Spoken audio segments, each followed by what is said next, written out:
ঢাকায় চলচ্চিত্র জনপ্রিয় কৌতুক অভিনেতা টেলি সামাদ আর নাই। শনিবার এপ্রিল 6 তারিখ 2001টার দিকে রাজধানীর স্কয়ার হাসপাতালত চিকিৎসাধীন অবস্থায় শেষ নিঃশ্বাস ত্যাগ করেন তিনি।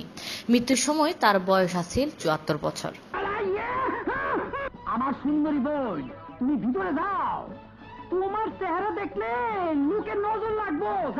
1945 সালের জানুয়ারির 8 তারিখ মুন্সিগঞ্জের নয়াগাঁও এলাহাত জন্মগ্রহণ করে টেলি সামাদ। ইয়ান তার সিনেমার ব্যবহৃত নাম। আসল নাম আব্দুস সামাদ পরিবর্তন করিয়ে এনে সিনেমা তাইয়েনে টেলি সামাদ নামে পরিচিত হয় এই অভিনেতা। কলেজে আসিয়া কামিং করলাম যে ভর্তি ওর জায়গাটাও চার্চিং করে পাচ্ছি না। যে কলেজে এখন আসলে খুঁজিয়া পাওয়া যায় না, এই কলেজে ভর্তি হওয়ার জায়গা সার্চিং করিয়া পাইবা কি নাটকা।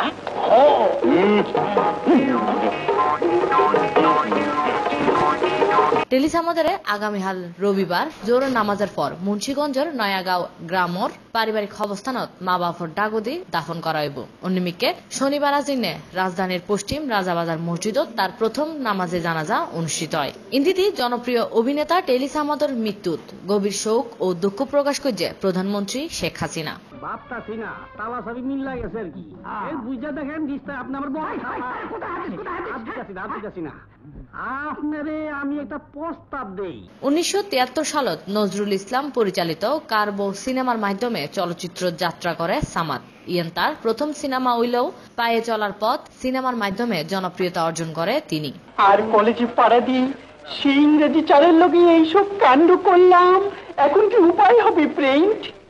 60 দশকের অভিনয় ক্যারিয়ারত 6 শতাধিক সিনেমাত অভিনয় করে জনপ্রিয় এই অভিনেতা। অভিনয়ের পাশাপাশি গানতো তার দক্ষতার প্রমাণ রাখে।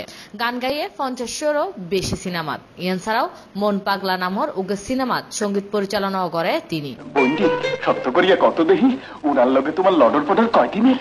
মানে না তো, ওনার সঙ্গে তো আমার আজই দেখা। পাশ থেকে তো এত কিছু। আরে আরো তো অনেক দেখা হইবে, অনেক দেখার অনেক পর্ব হবে। ডেক্স নিউজ, C+ TV।